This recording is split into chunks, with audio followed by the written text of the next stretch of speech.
produksi itu eksploitatif. Ya kalau tidak mengeksploitasi orang, mengeksploitasi lingkungan. Nah, oleh karena itu memang pertumbuhan dicapai, tetapi efeknya karena pendekatannya yang eksploitatif itu terjadi kesenjangan di masyarakat. Kiai Ali Rafi kemudian merespon bahwa ya alam ini harus dijaga dan itu sudah terlalu banyak mungkin dirusak karena pembangunan yang tidak pembangunan tanpa batas.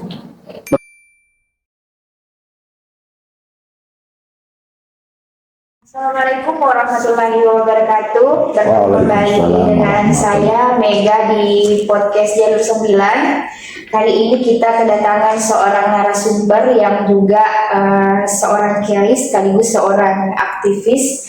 Nah, sebelum kita mungkin memperkenalkan beliau, jadi yang ingin kita bahas pada hari ini adalah persoalan fikih lingkungan, tentunya terkait dengan perspektif Burta Kiai Ali Rafi. Dan narasumber yang kita hadirkan pada kesempatan hari ini tentu juga tidak terlepas dari mempunyai hubungan juga dengan Burta Kiai Ali Rafi. Langsung saja kita ke narasumber. Assalamualaikum Pak Kiai. Waalaikumsalam warahmatullahi wabarakatuh. Bagaimana kabar Pak Kiai? Alhamdulillah sehat.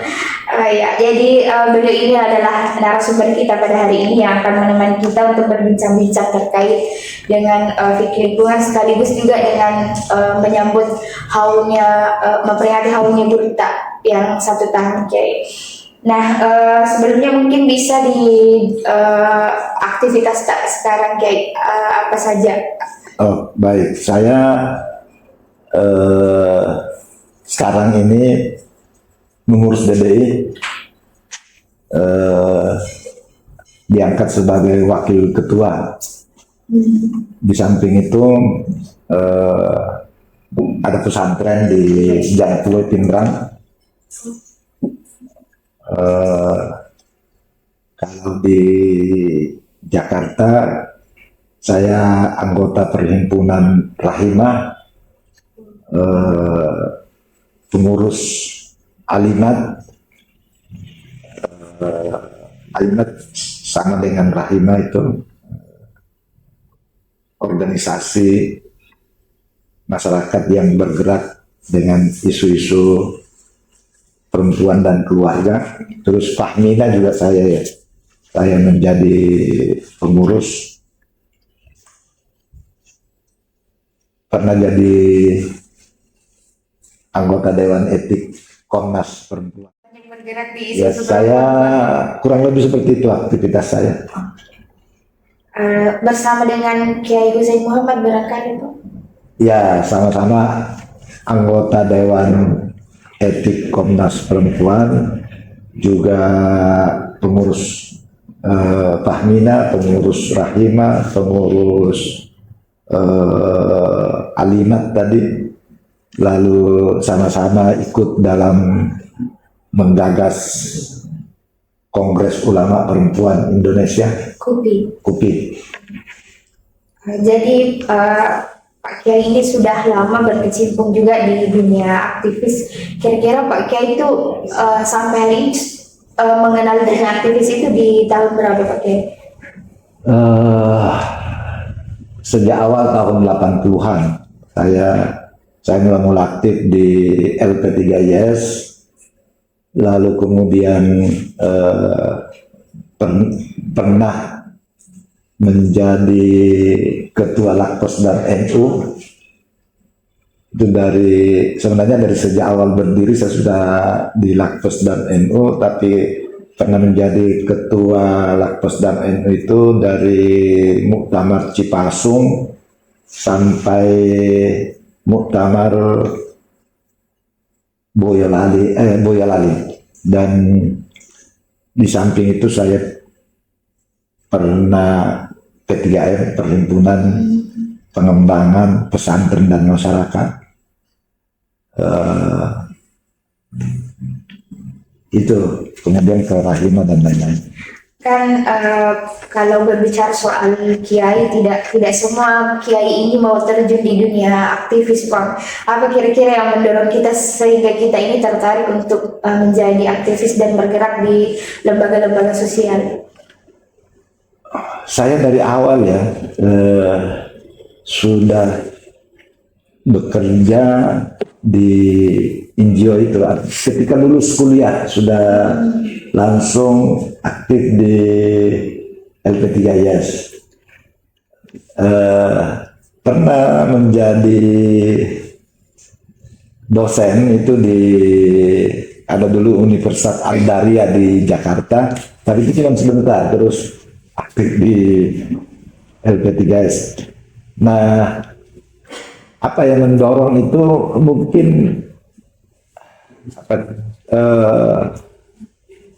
pergaulan barangkali.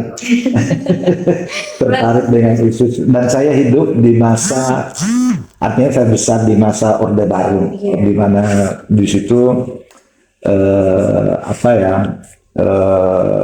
gerakan dari NGO itu sangat marak untuk melakukan pendampingan ke masyarakat. Memang karena pada masa ini yang mendorong banyak orang untuk Mungkin, menjadi aktivis. Nah, pilihannya untuk menjadi aktivis karena yang ingin kita bahas juga ini soal Kiai Ali Yafi, Pong. Jadi apakah memang juga ada dorongan dari Pak Kiai Ali Yafi untuk menjadi seorang aktivis sosial? Jadi kalau ayah saya itu, Guru Ali Yafi ini tidak pernah mengatakan kamu menjadi ini, menjadi itu, menjadi ini gitu. Nah, ini itu pilihan kami yang dilakukan beliau itu memfasilitasi saja proses pendidikan, terus ketika sampai kepada satu pilihan tentu saja didiskusikan, dan beliau biasanya mengatakan kalau itu pilihannya ya tentu saja dialog. Beliau ingin tahu apa yang kita lakukan.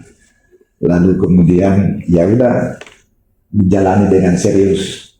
Saya tadi lupa memperkenalkan bahwa Kiai Hilmi Ali Yafi ini adalah anak dari sosok kiai atau ulama tasawuf yang ada di Indonesia yang tentu menginisiasi tentang fikih lingkungan, yaitu Guru Kiai Ali Yafi. Nah, ini sebenarnya juga menyambut haul Guru Pang. Jadi sebelum kita memperkenalkan juga Guru Kiai Ali Yafi, karena terus terang saja kami dari generasi muda ini untuk mendapatkan literasi tentang beliau juga tidak terlalu banyak puangnya. Sementara karya-karyanya beliau ini kita bisa bilang ini menjadi pegangan untuk teman-teman, apalagi teman-teman aktivis lingkungan itu sendiri. Nah, mungkin bisa diceritakan sedikit Puang tentang kisah tentang perjalanannya Guru Kiai Ali Yafi, atau diperkenalkan dulu beliaunya, Puang. Panjang nih kalau mau cerita Guru Ali Yafi. Tapi gini, Guru Ali Yafi itu kan lahir tahun 26, September 26, 1 September 26. Bisa dikatakan itu besar atau dewasa ya pada masa penjajahan Belanda. Lalu kemudian Jepang kembali ke masa penjajahan Belanda. Nah, waktu itu sudah ada beberapa sekolah sebenarnya atau madrasah di Sulawesi ya. Jadi Kiai Yafi ini itu menumpang lahir di Donggala. Karena orang neneknya itu asalnya dari Donggala, ya, neneknya perempuan. Oleh karena itu, setelah ayahnya menikah di sini, sebenarnya ayah saya itu kelahiran Makkah ya, Makkah. Syekh Muhammad Ali Yafi namanya. Nah, ketika umurnya sekitar 1-2 tahun, ayahnya itu meninggal, lalu dipelihara oleh pamannya, namanya Syekh Abdul Hafiz Al-Bugizi. Nah, lalu ibunya balik ke Donggala, ke Palu. Nah, lalu dipelihara oleh pamannya. Ketika dewasa dibawalah ke sini, ke Sulawesi, tinggal di Parepare. Nah, lalu kemudian sesudah Syekh Abdul Hafid Al-Mughisi wafat itu ayahnya itu, istrinya namanya Imas Caya itu dari Tanete, itu dipanggil oleh ibunya tadi ke Donggala. Lalu ke Palu menurut saya. Lalu sekitar 2 tahun di sana lahirlah ayah saya. Nah, tapi tidak lama kemudian itu neneknya itu yang asal Palu itu wafat, sehingga Syekh Muhammad Yafi dan Imas Cair balik lagi ke Bugis, tinggal di Parepare. Lalu sekolah, sesudah masuki masa sekolah itu masuk di Taman Siswa Parepare. Tapi orang itu mengatakan itu sekolah Belanda namanya, tapi itu taman siswa sebenarnya. Lalu mengaji sama orang tuanya. Jadi sekolahnya itu mengaji sama orang tuanya. Kemudian sekitar umur 10 tahun itu ibunya wafat. Ayahnya menikah lagi dengan orang Daeratan namanya Tanawali. Nah, pindah di Boyong Keratang. Setelah selesai sekolah di Parepare ini, menempatkan sekolah taman siswa itu, pindah ke masuk di di Keratang itu, disekolahkan di namanya Madrasah Ainur Rafiq kalau nggak salah. Nah, tapi itu sejenis setingkat Sanawiyah barangkali itu kayaknya. Tapi sekitar 1-2 tahun itu diangkat juga sebagai membantu yang punya madrasah itu, namanya Mata. Nah, jadi kalau secara sederhana itu belajar pada orang tua, itu artinya ilmu agama ya, fikih, usul fikih, mantik, balaghah dan lain-lain itu semuanya diperoleh dari ayahnya. Nah, lalu ketika remaja itu menikah, berjangkue dengan ibu saya. Nah, di situ ketemu lagi seorang guru namanya Syekh Abdurrahman Firdaus, itu gurunya itu. Lalu kemudian gabung dengan guru Ta'amuk Daleh waktu DDI dibentuk tahun 47. Nah, dari situ kemudian juga awal tahun 90-an itu gabung dengan NU, waktu itu NU sebagai parpol, kemudian juga masuk menjadi pegawai jawatan agama dan sempat menjadi kepala jawatan agama, menjadi diangkat sebagai Rois Parepare. Lalu tahun 60-an pindah ke Makassar ketika menjadi ketua peradilan agama Indonesia Timur. Juga sesudah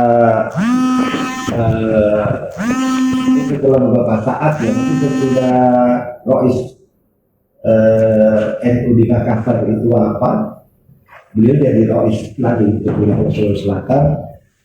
Nah, pada saat yang beliau bersama menjadi dosen untuk dan ada dulu Yayan cabang Jogja di Makassar yang kemudian jadi Yayan Alauddin. Ketika Yayan Alauddin ini didirikan, ayah saya menjadi dekan Fakultas Usuluddin sampai tahun 71. Pada saat itu terpilih sebagai anggota DPR pusat. Nah, pada saat yang kurang lebih sama juga mungkin tahun 71 itu ya, 70-an lah, awal tahun 70-an itu juga diangkat sebagai salah satu Rois PDNU. Gitu. Dari anggota DPR-nya ini yang melatar belakangi jadi akhirnya tinggal di Jakarta. Ya, dan sebagai Rois, salah satu Rois di PDNU. Nah, kemudian juga yang saya pahami bahwa beliau pernah jadi ketua MUI ya?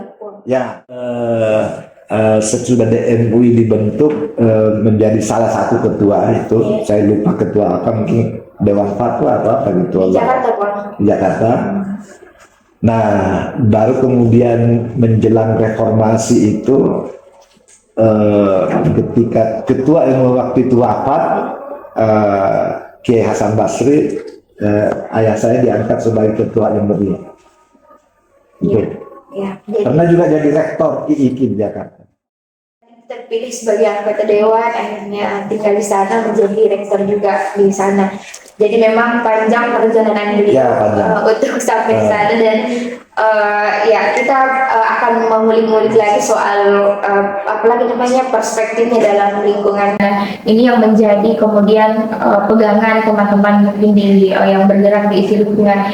Nah, dibanding kiai yang lain, kira-kira kenapa Kiai Alyafi ini memilih untuk menganggap bahwa fikih lingkungan ini adalah sesuatu yang penting untuk dibicarakan di kalangan ulama?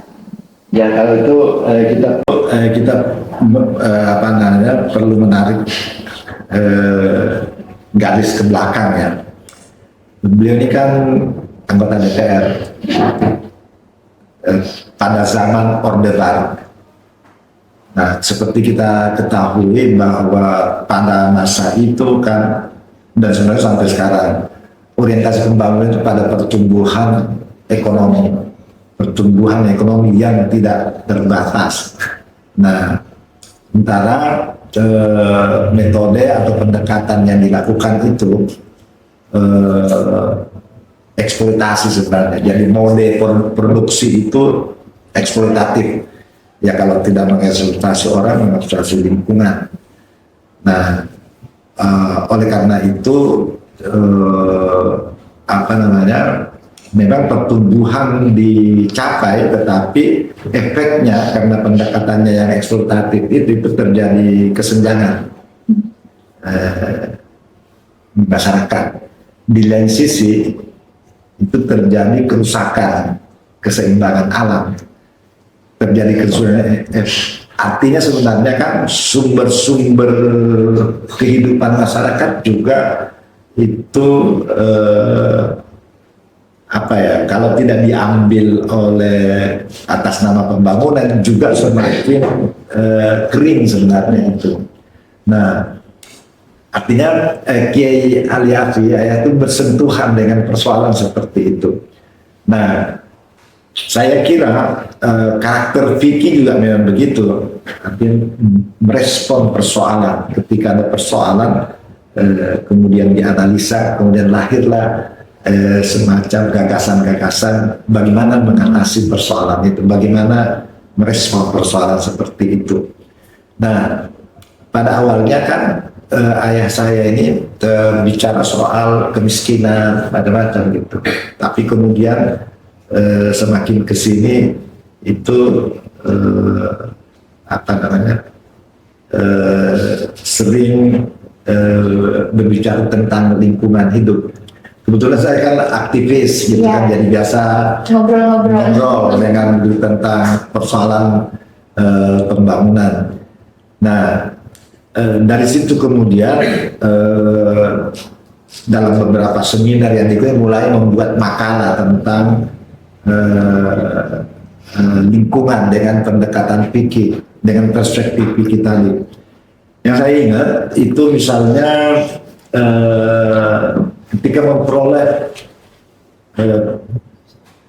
gelar guru besar di IIKI, PTIKI PTIKI barangkali, lalu pidato guru besarnya itu tentang fikih lingkungan dan bahwa ini problem yang harus direspon, diatasi itu. Lalu kemudian itu menjadi buku, itu di tahun 2000-an itu menjadi buku yang disebut merintis fikih lingkungan ya, menggagas fikih lingkungan atau merintis fikih itu judulnya. Nah, secara prinsip Kiai Alyafi ini kan bicara tentang maqasid al-syariah. Nah, itu kan dalam rumusan fikih lama itu kan ada 5 prinsip atau ada 5 hal pokok yang harus memperoleh perlindungan. Itu hifzul nafs, hifzul akal, hifzul mal, hifzul nazar. Ya benar ya, saya lupa ininya, hifzul din.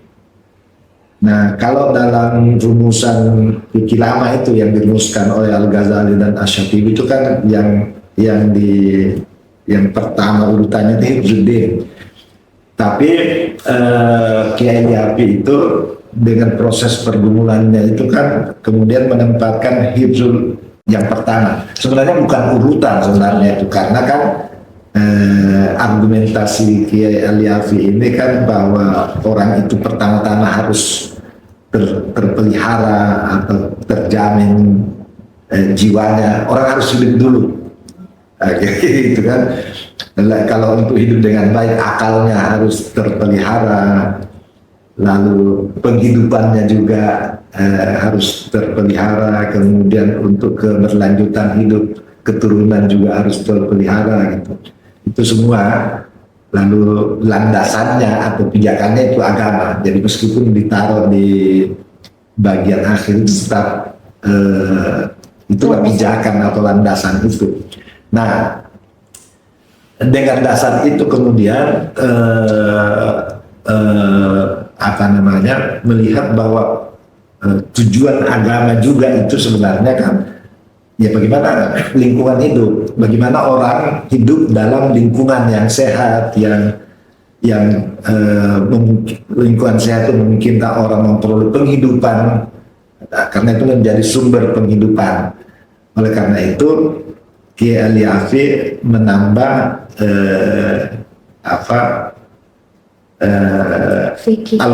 Al-Kulliyatul Khamsah menjadi Al-Kulliyatul Sit dengan memasukkan hifzul bi'ah di dalamnya gitu. Jadi ada 6 prinsip atau 3 hal mendasar yang harus memperoleh perlindungan. Itu menjadi tujuan agama seperti yang dirumuskan dalam kitab-kitab fikih. Nah, lebih jauh sebenarnya Kiai Liapi melihat bahwa lingkungan ini, pemeliharaan lingkungan ini itu fardu kifayah, hukumnya itu fardu kifayah. Kenapa begitu? Karena sebenarnya kan kembali itu ini bukan kondisi yang netral. Sudah terjadi sesuatu di mana tadi ada orang yang sangat miskin, sementara ada pihak yang kaya, dan ada negara yang seharusnya mengatur itu sehingga orang memperoleh kehidupan yang baik. Bagaimana supaya alam ini, lingkungan hidup kita ini tidak dieksploitasi, tidak rusak lingkungannya. Nah, seharusnya negara itu menjamin bagaimana pembangunan dalam tanda kutip itu supaya tidak mengeksploitasi alam itu, supaya orang terjamin. Oleh karena itu sebenarnya kewajiban pemerintah. Tentu saja juga menjadi kewajiban orang-orang yang mampu untuk mengambil bagian dalam proses menjaga lingkungan, menjaga keseimbangan alam itu. Sebab kalau tidak, kita semua akan kena dampak ya. Akan kena dampak. Dan kita sekarang sudah merasakan kan sebenarnya dari ini bumi semakin panas, sudah sering terjadi banjir, air laut itu sudah meninggi dan hasil panen tidak menentu. Hasil panen tidak menentu kan? Itu akibat perubahan iklim itu. Udara pun itu sekarang tak sehat. Itu di Jakarta itu konon kabarnya nomor 5 itu berapa itu, dan kotor ya Polusi udaranya itu, dan itu kan sakit efeknya. Apa namanya, paru-paru, sesak napas dan seterusnya. Itu bahkan kalau menurut para ahli kesehatan itu udara yang tidak bersih itu kan mempengaruhi ibu-ibu yang hamil itu. Iya. bisa melahirkan prematur dan macam-macam efeknya itu.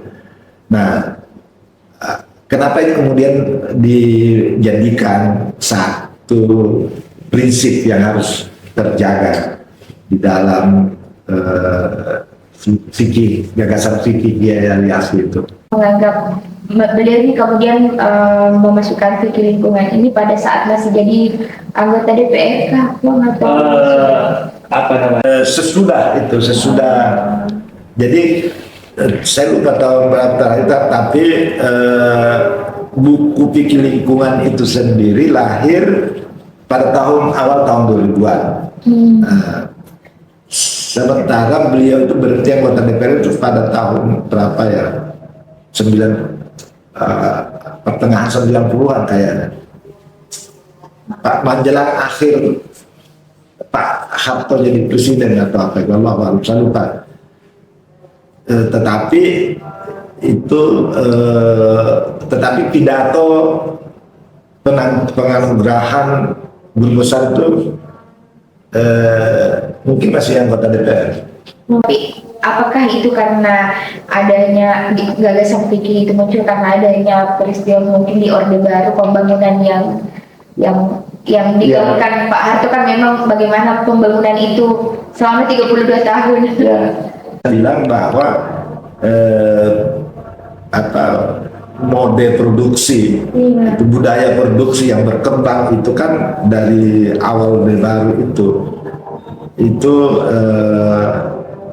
eksploitatif, itu lahan sederhana itu, misalnya di pertanian itu kan pada zaman Orde Baru itu kan karena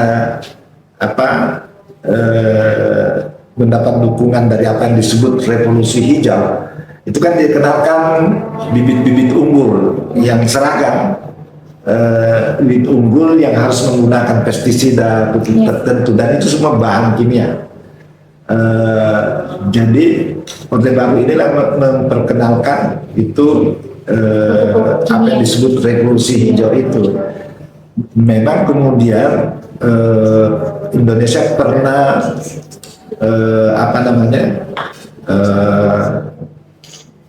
memperoleh penghargaan itu. Nah, tetapi sesudah itu efeknya itu kondisi tanah semakin merosot. Bukan hanya itu, karena tadi ada ketergantungan pada bahan-bahan kimia. Bukan hanya itu, sebenarnya limbahnya itu, limbah pertanian itu, dan juga ditambah dengan limbah industri itu ke laut, dan itu merusak ekosistem laut. Itu yang terjadi. Nah, itu yang mendorong ini. Kenapa perlu ada fikih lingkungan itu. Harus bertanggung jawab atau menjamin keselamatan warganya. Jadi Kiai Ali Rafi kemudian merespon bahwa ya alam ini harus dijaga, dan itu sudah terlalu banyak mungkin dirusak karena pembangunan yang tidak pembangunan tanpa batas. Pertumbuhan tanpa batas. Oh, pertumbuhan tanpa batas. Itu orientasi pembangunan.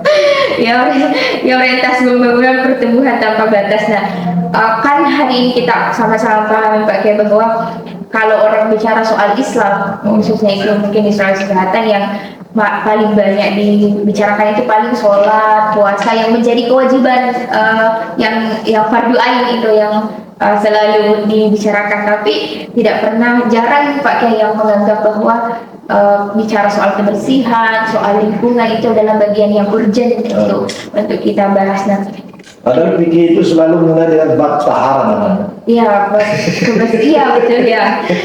Nah, tapi itu tidak dianggap sebagai misalnya kalau bicara Islam ya yang paling utama, ya meskipun paling utama itu adalah soal sholat, puasa, tapi itu tidak dianggap penting. Nah, kira-kira bagaimana tadi kan kalau misalnya di Islam kan pasti tohara misalnya yang maksudnya bagaimana Islam ini harus merespon ini Pak Kiai soal lingkungan ini.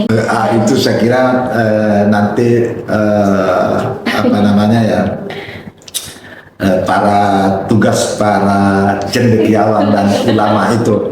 Cuman memang kan tadi pada dasarnya ilmu-ilmu agama yang termasuk fikih itu kan merespon persoalan. Nah, oleh karena itu para intelektual, para ulama ini kan juga perlu apa namanya melihat sekelilingnya, melihat persoalan, membaca.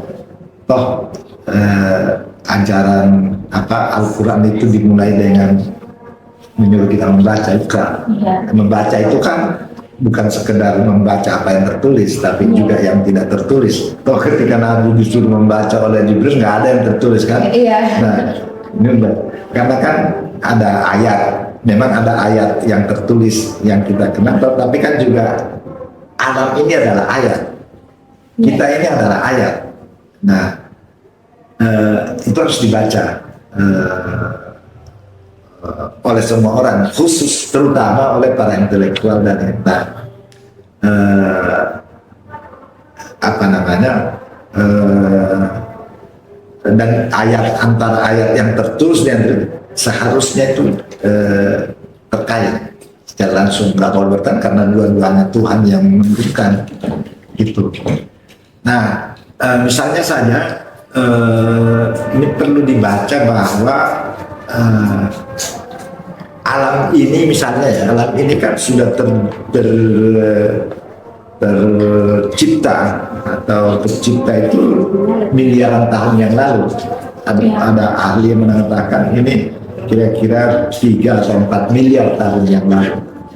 Nah, manusia itu kan baru ada sekitar, katakan manusia modern maksud saya, itu sekitar 200 atau 200 atau 2000 tahun yang lalu. Jadi ada jarak antara miliaran sampai seratusan tahun ini. Nah, manusia purba itu kan sekitar 3 juta atau 6 juta tahun yang lalu. Nah, kalau kita lihat proses panjang ini kan bisa kita baca bahwa alam ini baru pantas dihuni oleh alam, baru bisa dihuni oleh manusia itu 100.000 tahun yang lalu. Nah, artinya ada proses tidak seimbang dulu. Ada proses tidak seimbang dulu. Dan kalau menurut para ahli itu kan paling tidak bumi ini pernah mengalami kiamat 5 kali.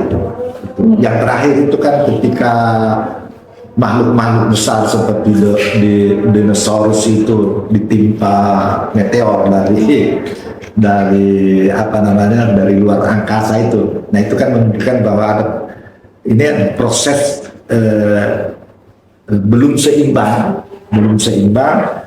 sampai pada titik seimbang. Ketika titik seimbang itu disitulah manusia diturunkan ke bumi.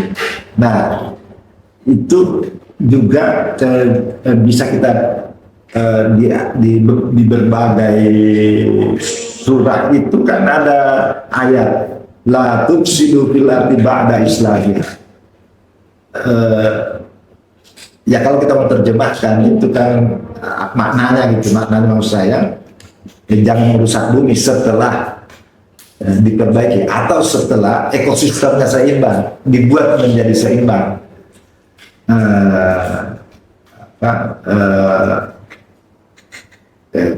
Karena kalau kita lihat tadi kan bahwa manusia baru diturunkan ke bumi atau baru diciptakan ke bumi itu setelah memang layak dihuni, dan artinya setelah ekosistemnya seimbang.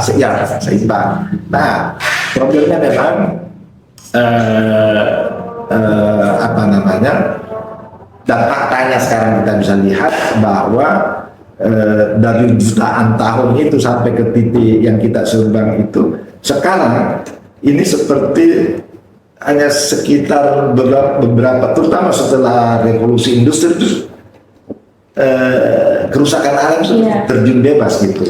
Dan sekarang ini bumi makin panas.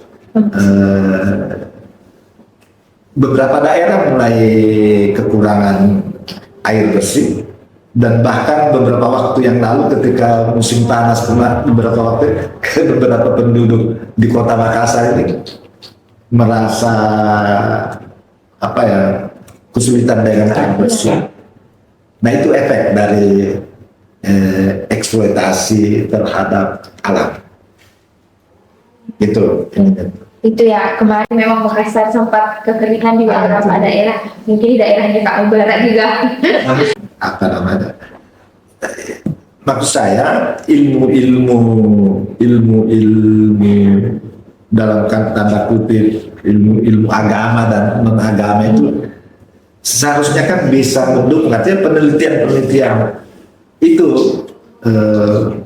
bisa dipakai untuk para ahli agama untuk merumuskan gagasan-gagasan yang diambil dari Al-Quran, Al-Hadis, atau lebih spesifik lagi untuk merumuskan gagasan-gagasan fikih atau apa dalam rangka respon. Kalau enggak, ini kondisinya akan makin parah. Memang tantangannya adalah bahwa ada kebijakan negara yang kebijakan pembangunan yang dilakukan yang orientasinya pada pertumbuhan. Dan di masa lalu saya nggak tahu, mungkin sekarang juga ya budaya produksi atau sistem produksi yang dikembangkan itu eksploitatif. Itu ya, rata-rata sih kalau misalnya pendampingannya teman-teman mungkin di pulau-pulau kecil itu kok memang banyak yang eksploitatif, yang ekosistemnya memang di laut itu rusak, dan barang itu rusak. Nah, ini kan yang kalau kita bicara soal fikih lingkungan itu, ini yang kemudian bisa teman-teman gunakan sebagai dasarnya untuk tetap berjuang di dalam mempertahankan keseimbangan alam tadi. Nah, yang kemudian kan tapi peran ulama sebenarnya ini sangat penting, karena apalagi kalau di Sulawesi Selatan itu kan khususnya apa yang disampaikan ulama atau fatwa-fatwanya ulama itu menjadi pegangan yang sebenarnya cukup signifikan untuk mempengaruhi buang. Nah, termasuk juga beberapa fatwa-fatwa akhir-akhir ini kan sering dimunculkan, dan itu menjadi pegangan. Kira-kira apa yang bisa dilakukan supaya mendorong ulama-ulama muda atau pemuda-pemuda muda ini untuk lebih aware atau peduli terhadap lingkungan itu sendiri, Bang? Ya mungkin saya nggak tahu ini pasti nih kan. Sebab memang kelihatannya kan kebanyakan kita, bukan ada ulama, saya kira lebih tertarik bicara politik. Sebenarnya nggak apa-apa juga kalau politik itu juga berbicara tentang lingkungan. Cuma sekarang ini apalagi musim begini kekuasaan. Kalau menurut saya itu kan ini memang perlu ada jarak antara cendekiawan atau ulama dengan kekuasaan.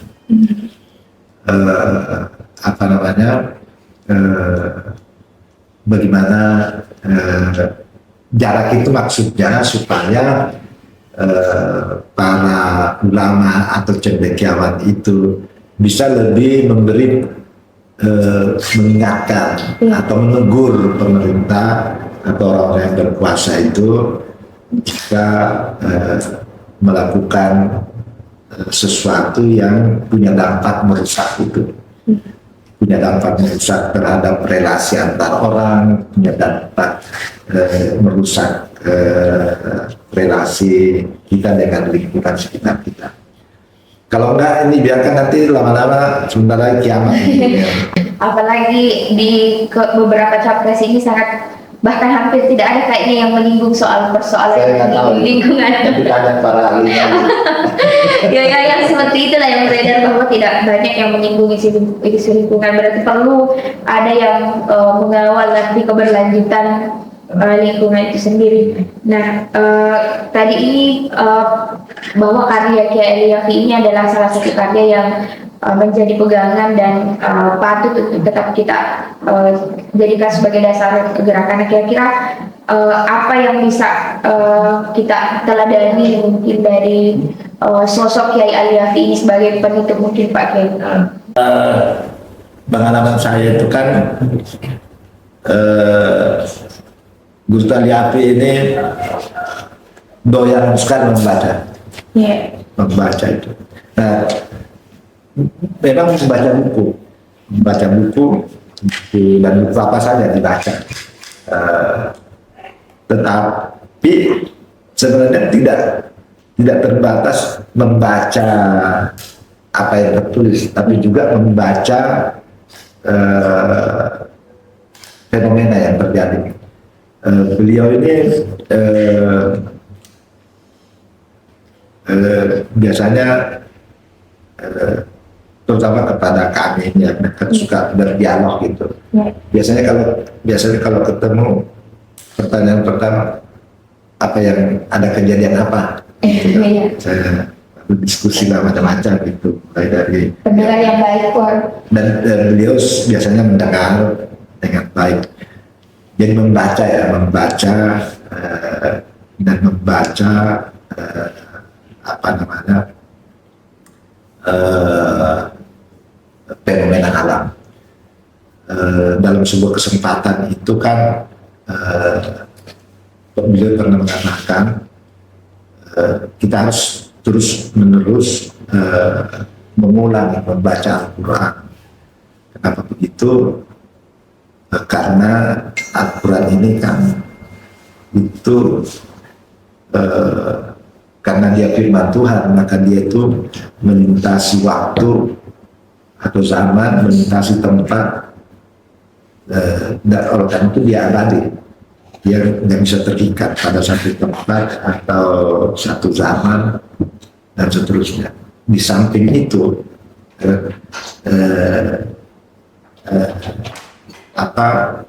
kita juga harus membaca, karena juga ayat fenomena alam, ayat-ayat alam ini yang juga bergerak sangat dinamis. Itu yang jadi Al-Quran sebagaimanapun samanya dia tetap menjadi pegangan yang dinamis begitu. Nah, terima kasih banyak Puang sudah menyempatkan waktu untuk berbincang-bincang dengan kami di tengah kesibukan keliling daerah ya Puang, selama di Sulawesi Selatan. Nah, tapi masih sempat juga menyempatkan waktu bersama kami. Saya ucapkan terima kasih dan sekian mungkin pada perjumpaan kita hari ini. Kita akan bertemu di beberapa sesi di Jalur 9 yang akan datang. Assalamualaikum warahmatullahi wabarakatuh.